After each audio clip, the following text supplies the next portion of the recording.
Hər vaxt xeyir olsun dəyərli izləyicilərimiz. Bugün martın 28-idir və orucluq ayının 28-ci günüdür. Allah bütün tutduğunuz orucları qəbul etsin. Ardından YouTube kanalında baxa bilərsiniz. Qafar İmamverdi yazın, orada YouTube kanalında izləyə bilərsiniz. Biz yenidən sizinlə Bakıdayıq və təbii ki kurslarımız artıq aprelin 1-dən başlayır. Yazıla bilərsiniz. Mükəmməl, profesional, yüksək səviyyəli kurslarımız, təlimlərimiz artıq aprelin 1-dən start verilir. Birazdan gələn gecə biz vaxta görə beynəlxalq maliyyə birjasında nələr baş verir və funtun olan rəqabətlə söhbət açar. Dünən funtun olan rəqabəti 1200 pips yuxarı doğru istiqamətə davam edir, yəni 120 pip qalxdı.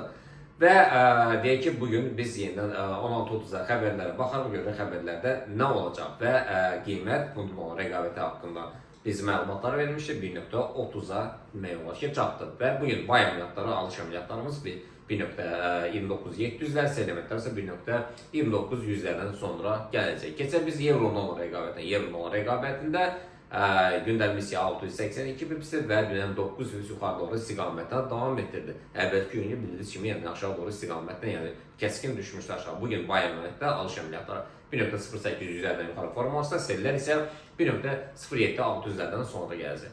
Keçək biz qızıla. Qızıl kimi təbii ki yenidən qalxdı və hətta biz bunu Dubayda qızıl dükanlarının birində qızılın qızıl kimi qalxması haqqında məlumat vermişdik. Belə.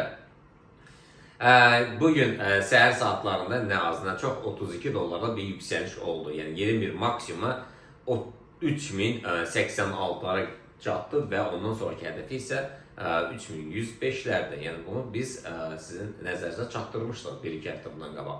Və bugün dünən 44 dollar yuxarı doğru istiqamətdən davam etdirdi. Bugün yəni yenidən qalxacaq, qalxmayacaq sonra gəldisə təbii ki o 3077-dən yuxarı forması yenidən alışlar olacaq.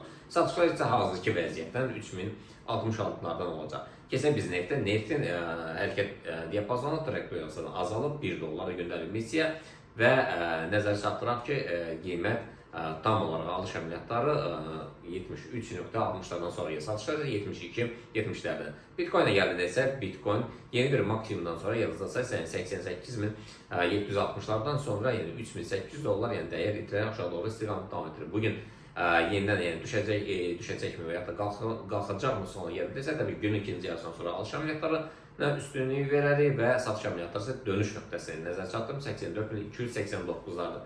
Keçək biz Türk lirəsinə. Türk lirəsi deyən dəyər itirdi, yəni bilirsiniz kimi kəskin dəyər itirdiyi 39.260 dəyərdə idi və ondan sonra aşağılarda hələ ki 38-lərdə.